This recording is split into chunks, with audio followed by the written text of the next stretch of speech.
नमस्कार दोस्तों। आज हम विलुप्त संख्या खोजना के बारे में पढ़ेंगे दोस्तों। और विलुप्त संख्या खोजना टॉपिक बहुत ही महत्वपूर्ण टॉपिक है। और महत्वपूर्ण इसलिए भी इसको कहा जाता है कि इसमें किसी प्रकार का कोई फिक्स नियम नहीं होता है दोस्तों। लॉजिकल प्रश्न है, तार्किक प्रश्न है, और तार्किक प्रश्नों में दोस्तों किसी प्रकार के कोई फिक्स नियम नहीं होते, बहुत सारे नियम होते हैं। इससे पहले हमने टॉपिक पढ़ा था सीरीज टॉपिक, श्रृंखला टॉपिक और विलुप्त संख्या खोजना टॉपिक। दोनों टॉपिक दोस्तों एक ही प्रकार के हैं। दोनों टॉपिकों में की अवधारणा एक ही प्रकार की है। जिस प्रकार से आपने सीरीज टॉपिक के प्रश्नों को हल करने में समय लगाया, दिमाग लगाया दोस्तों, उसी प्रकार से विलुप्त संख्या खोजना के प्रश्नों में दिमाग लगाना पड़ेगा। सीरीज प्रश्नों में मैथमेटिकल कैलकुलेशन चली थी दोस्तों, उसी प्रकार से विलुप्त संख्या खोजना में भी मैथमेटिकल कैलकुलेशन चलेगी। अब बात करते हैं कि विलुप्त संख्या खोजना में किस प्रकार के नियम चलेंगे दोस्तों। तो इसके जो नियम है वो आश्रित है सीरीज टॉपिक के ऊपर। दोस्तों मैंने आपको सीरीज टॉपिक पढ़ाया, सीरीज टॉपिक के वीडियो को देखे और सीरीज टॉपिक में मैंने जो नियम बताए थे वो नियम सब यहां पर काम आने वाले हैं। दूसरी बात यहां पर क्या है कि सीरीज टॉपिक में सीरीज एक बिना आकृति के थी, वहां पर निश्चित था कि ये अगला पद हमको यहां प्राप्त करना है दोस्तों।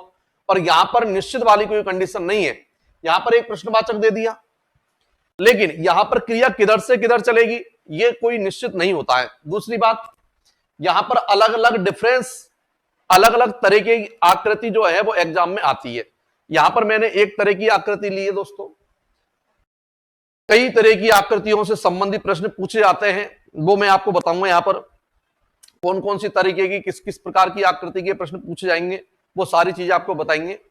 इस सेशन में हम लगभग 10-15 प्रश्नों को देखेंगे, इस वीडियो के माध्यम से अभ्यास करेंगे दोस्तों। अभ्यास महत्वपूर्ण पार्ट है, चाहे सीरीज टॉपिक हो चाहे विलुप्त संख्या खोजना हो। जैसे पहले प्रश्न को देखिए दोस्तों, पहला प्रश्न क्या कहता है आपके सामने, 15, 36, 28 और 10, 20, 24, 7, 9, 11 और 12, 25 इस जगह पर प्रश्नवाचक आपसे पूछा है दोस्तों। इसमें एक बात ध्यान रखें, क्रिया इधर से इधर भी चल सकती है, इधर से इधर भी चल सकती है क्रिया, इधर से इधर भी क्रिया चल सकती है दोस्तों। अब इधर से इधर भी चल सकती है, इधर से इधर भी चल सकती है। दूसरी बात कहें, इसका कॉन्टेक्ट इससे भी हो सकता है, इसका कॉन्टेक्ट इससे भी हो सकता है। कहने का मतलब यह है कि इसमें किसी भी प्रकार का कोई फिक्सेशन नहीं है। यह वाला प्रश्नवाचक है, क्या पता इन दोनों को जोड़ के बनाया हो, यह भी हो सकता है। क्या पता इन तीनों को जोड़ के बनाया हो, इन तीनों में गुणा वाली क्रिया हुई हो, इन तीनों में भाग वाली क्रिया हुई हो, इन तीनों में प्लस और गुणा वाली क्रिया हुई हो। एक ही प्रश्न के अंदर एक से अधिक क्रियाएं भी हो सकती है। लेकिन दोस्तों यहां पर जो समझने वाली बात है वो यह है कि अगर आप इधर से इधर क्रिया करते हो, इस प्रकार की क्रिया अगर करते हो, तो इसमें जो क्रिया लगेगी उसी प्रकार की क्रिया इस रो में लगेगी और उसी प्रकार की क्रिया इस रो में लगेगी। अगर आप इस प्रकार की क्रिया नहीं करते हो, तो अगर इधर से इधर चलते हो, तो जो क्रिया आप इधर से इधर चलाने में लगाओगे वही क्रिया आपको यहां लगेगी, वही क्रिया यहां लगेगी, वही क्रिया यहां लगेगी। दूसरी बात यह है कि एक ही लाइन में, इस लाइन में आप कोई भी दो अंकों को जोड़ सकते हो। ये नहीं कि इन दोनों में क्रिया हो, इन दोनों में हो सकती है, इसमें भी हो सकती है, इन तीनों में मिला के हो सकती है, इन दोनों में प्लस, इससे गुणा कर सकते हैं, इन दोनों में भाग, इससे प्लस कर सकते हैं, इससे माइनस कर सकते हैं। किसी भी प्रकार की कोई भी कंडीशन दोस्तों बन सकती है। अब हम देखते हैं पहले प्रश्न को, दिमाग लगाइए, पहले प्रश्न में उत्तर किस प्रकार से आएगा दोस्तों। पहले प्रश्न का आंसर आप सोचने का प्रयास कीजिए, किस प्रकार से उत्तर आ रहा है। पहला प्रश्न देखते हैं। पहले प्रश्न में किस किस प्रकार की कंडीशन बन रही है दोस्तों। दो प्रकार की कंडीशन मेरे माइंड में बन रही है, और दो प्रकार की कंडीशन बन रही है, उनमें से आप कोई सी भी क्रिया किसी प्रकार से बना सकते हो। पहली कंडीशन दोस्तों देख लीजिए आप, पहली कंडीशन में क्या हुआ है कि अगर मान लीजिए मैं 15 माइनस 10 कर देता हूं, अगर मान लीजिए मैं 15 माइनस 10 कर देता हूं दोस्तों, तो 15 में से 10 घटाऊंगा, कितना आएगा दोस्तों, 5 आएगा। देख लीजिए 15 माइनस 10 करेंगे तो 5 आ गया दोस्तों, 5 आ गया।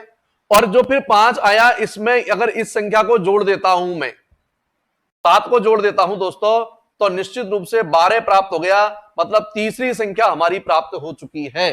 पहली कंडीशन दोस्तों देख लीजिए, अगर इन दोनों संख्या को घटा करके जो प्राप्त होगा उसमें ये वाली संख्या, तीसरी संख्या जोड़ करके मैं चौथी संख्या प्राप्त कर सकता हूं। अब यहां पर मैंने जो क्रिया की है वहीं पर यहां पर भी वही क्रिया होनी चाहिए, तो ये क्रिया सही है, नहीं तो गलत है। इन दोनों में क्या होगा दोस्तों, माइनस होगा। 36 माइनस 20 करेंगे दोस्तों 16, और ये वाली संख्या जोड़ेंगे 16 और 9 25। बिल्कुल सही चल रहा है दोस्तों, बिल्कुल सही कंडीशन चल रही है। तीसरी कंडीशन देख लेते हैं यहां पर। इन दोनों को जोड़ेंगे दोस्तों 28 माइनस 24 करेंगे, घटाएंगे 4 प्लस 11 जोड़ेंगे 11 और 4 15। उत्तर आ चुका है दोस्तों 15। आंसर हमारा बिल्कुल सही है, 15 आंसर हमारा सही है, ए ऑप्शन। अगर इसी प्रश्न में हम दूसरी क्रिया लगाते हैं दोस्तों, तो देख लीजिए, मैं वैसे ही बता रहा हूं आपको दूसरी क्रिया। अगर मैं 15 और 7 जोड़ता हूं 22 हो गया। 15 और 7 22, पहली संख्या तीसरी संख्या जोड़ेंगे 22 है, और यहां पर 10 और 12 भी 22 है। देख लीजिए, पहली और तीसरी का योग और दूसरी और चौथी का योग समान है। पहली और तीसरी 15 और 7 22 और 10 और 12 22, 36 और 9 45 और 20 और 25 भी 45 है दोस्तों, और 28 और 11 39 होता है, तो 24 और 15 39 होता है। ये क्रिया भी सही है दोस्तों। और हम इस प्रकार से भी कर सकते हैं कि 15 और 7 22, 22 में से 10 गए तो 12, 36 और 9 45, 45 में से 20 गए तो 25, 28 और 11 39 में से 24 गए तो 15। तो पहले प्रश्न का आंसर है दोस्तों 15। दूसरे प्रश्न पर आइए, दूसरा प्रश्न क्या कहता है आपसे। दूसरा प्रश्न देख लीजिए आप, दूसरे प्रश्न में हुआ क्या है, दिमाग लगाने का प्रयास कीजिए, सोचिए आप दूसरे प्रश्न के बारे में। यहां पर देखिए, दूसरे प्रश्न में इधर से इधर क्रिया हुई है या इधर से इधर हुई है दोस्तों। देख लीजिए दूसरे प्रश्न में हुआ क्या है। पहली संख्या दूसरी संख्या गुणा हुआ है, गुणा कीजिए आप। 8 को 6 से गुणा करोगे 48, और 48 में से यदि आप 9 घटाओगे तो क्या 39 आएगा क्या? आप कहोगे बिल्कुल आएगा। 8 को 6 से गुणा करोगे 48, 48 में से 9 गए तो 39। 9 को 7 से गुणा करो 63, 63 में से 11 गए तो 52। 9 8 72, 72 में से कितना घटाएगी? 59 आ जाए दोस्तों। तो देख लेते हैं इस क्रिया को, किस प्रकार की क्रिया हो रही है। 8 को 6 से गुणा करेंगे, 8 गुणा 6 बराबर 48, 48 माइनस 9 करेंगे 39। दूसरी वाली कंडीशन में देख लेते हैं अपन, 9 गुणा 7 करेंगे 63, और 63 में से 11 घटाएंगे दोस्तों 52। नीचे वाली संख्या प्राप्त हो रही है। 9 को 8 से गुणा करेंगे, 9 8 72, और 72 में से कितना घटाएगी? 59 बन जाए दोस्तों। 72 में से कितना घटाएगी? 59 बन जाए, तो घटाना पड़ेगा 13। कितना घटाएंगे दोस्तों? 13, और 13 घटाएंगे तो क्या आ जाएगा? 59। मतलब इस जगह पर उत्तर आ गया आपका 13। 13 आपका आंसर है। यह दूसरा प्रश्न है दोस्तों, देख लीजिए। दूसरे प्रश्न में हुआ क्या है, पहली संख्या दूसरी संख्या का गुणा हुआ है, 8 6 48। तीसरी संख्या को घटाया है, चौथी संख्या बन गई दोस्तों। पहली दूसरी संख्या को गुणा किया 9 7 63, 11 घटाया है 52 बन गया दोस्तों। 9 8 72, 72 में से कितना घटाएगी? 59 बन जाए, तो दोस्तों इस जगह पर कौन सी संख्या रखी जाए? तो 13। 13 हमारा आंसर है। अगले प्रश्न की तरफ बढ़ते हैं, तीसरे प्रश्न की तरफ। तीसरा प्रश्न क्या कहता है आपसे? तीसरे प्रश्न में देख लीजिए क्या हुआ है, बहुत ही अच्छा प्रश्न है तीसरा। देखो दोस्तों, तीसरे प्रश्न को देख लीजिए। इसको मैंने पहली संख्या माना है, इसको मैं दूसरी मान रहा हूं, इसको मैं तीसरी मान रहा हूं। अब क्रिया इधर से इधर नहीं हो रही, इधर से इधर क्रिया हो रही है दोस्तों। ध्यान देते हैं, देख लीजिए कौन सी क्रिया करें। ये फर्स्ट का आधा कर दें, फर्स्ट का आधा प्लस सेकंड का दुगना कर दें। पहली संख्या का आधा करें, दूसरी का दुगना करें, दोनों को जोड़ेंगे, तीसरी संख्या बनेगी दोस्तों। पहली का आधा दूसरी का दुगना, कैसे? 6 का आधा कितना होता है दोस्तों? 3, और 11 का दुगना 22। 22 और 3 बन गया 25। देख लीजिए 25 तीसरी संख्या बन गई। उसी प्रकार से 8 का आधा 4, और 6 का दुगना 12, और 12 और 4 16, 16 बन गया तीसरी संख्या। इधर 12 का आधा 6, और 5 का दुगना 10, 10 और 6 16। तो इस जगह पर आंसर आ गया दोस्तों 16। 16 is a right answer. Answer सही है दोस्तों 16। वापस देख लीजिए क्या हुआ है। पहली संख्या है, इस पहली संख्या का आधा हुआ है, यानी कि 6 का आधा 3, और 6 का दुगना 6 का आधा 3 करेंगे, और दूसरी संख्या जो है उसका दुगना हुआ है दोस्तों, यानी कि 11 का दुगना 22, और 22 और 3 हो गया 25। 8 का आधा 4, 6 का दुगना 12, 12 और 4 16। 12 का आधा 6, और 5 का दुगना 10, 10 और 6 16। ये आपका तीसरा प्रश्न क्लियर है दोस्तों। चौथे प्रश्न पर आते हैं। चौथे प्रश्न में हुआ क्या है, ध्यान से देखिए आप। चौथे प्रश्न में क्या हुआ है, अगर इनको आप ध्यान से देखोगे तो ये कुछ संख्या वर्ग संख्या नजर आ रही है आपको। चौथे प्रश्न में वर्ग संख्या नजर आ रही है, 1 का वर्ग, 2 का वर्ग, 3 का वर्ग, 3 का वर्ग, 4 का वर्ग, 6 का वर्ग, 5 का वर्ग, 3 का वर्ग, 2 का वर्ग, वर्ग संख्या है। अब हुआ क्या है, जैसे ये 9 किसका वर्ग है दोस्तों, 3 का, और 4 किसका है, 2 का, और 1 किसका है, 1 का। अगर इन सबको जोड़ देंगे तो 3 और 2 5 और 1 6 आ रहा है कि नहीं आ रहा, बिल्कुल आ रहा है। मतलब इन संख्या का वर्गमूल लिया है, 9 का वर्गमूल 3, 4 का वर्गमूल 2, 1 का वर्गमूल 1, फिर इनको जोड़ दिया, 3 और 2 5 और 1 6 बन गया। अब इसी प्रकार की कंडीशन यहां पर चलेगी। मतलब क्या करें दोस्तों, 9 का वर्गमूल, 4 का वर्गमूल और 1 का वर्गमूल, तो 3 प्लस 2 प्लस 1 बराबर 6 आ गया दोस्तों। इधर बात करते हैं अपन 36 का वर्गमूल, 16 का वर्गमूल और 9 का वर्गमूल, तो 6 प्लस 4 प्लस 3 बराबर 13 आ गया दोस्तों। और सेम कंडीशन यहां करेंगे अपन 25 का वर्गमूल और 9 का वर्गमूल और 4 का वर्गमूल, तो 5 प्लस 3 प्लस 2 बराबर हो गया दोस्तों 10। 10 हमारा आंसर सही है, मतलब चौथे प्रश्न का आंसर है दोस्तों 10। देख लीजिए आप दोस्तों, हुआ क्या है, वर्गमूल क्या है, यानी कि 9 का वर्गमूल 3, 4 का वर्गमूल 2 और 1 का वर्गमूल 1, इन तीनों को जोड़ दिया, 3 और 2 5 और 1 6। उसी प्रकार की कंडीशन यहां पर है, ये 6 है, ये 4 है, ये 3 है, 6 4 10 और 3 13, ये 5 है, ये 3 है, ये 2 है, 5 3 8 और 2 10। ये हो गया आपका दोस्तों चौथा प्रश्न। पांचवें प्रश्न को ध्यान दीजिए, पांचवा प्रश्न क्या कहता है, अच्छी प्रकार से देखिए। पांचवा प्रश्न आपसे क्या कहता है, देख लीजिए।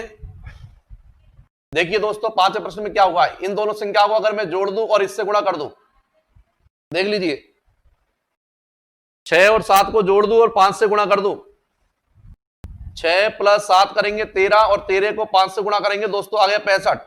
देख लीजिए, इन दोनों को जोड़ा, इससे गुणा हुआ है, तो ये दोनों संख्या जुड़ेगी, 3 प्लस 2 5 और 5 को 4 से गुणा करेंगे तो 20।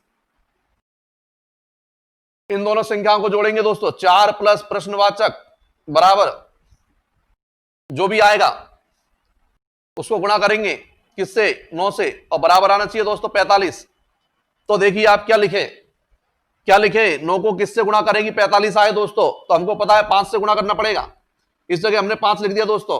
और ये 5 कब आएगा दोस्तों, जब इस प्रश्नवाचक की जगह पर हम 1 लिखेंगे तो 5 बनेगा नहीं बनेगा, बिल्कुल बनेगा। इसका मतलब इस जगह पर उत्तर आ गया आपका 1। 4 और 1 5, 5 को 9 से गुणा करोगे 45 हो गया दोस्तों। 4 और 1 5, 5 को 9 से गुणा करोगे 45। एक बार पुनः देख लीजिए, 7 और 6 13, 13 को 5 से गुणा करेंगे कितना आ गया, 65। 3 और 2 को जोड़ेंगे 5, 5 को 4 से गुणा करेंगे 20, और 4 और 1 5, 5 को 9 से गुणा करेंगे 45। इस प्रकार से आपके ये 5 सवाल है दोस्तों, उतार लीजिए। 5 सवाल और करवाऊंगा अभी मैं इसमें, जब तक आप इनको उतार लीजिए, जल्दी से उतार लीजिए, जल्दी से।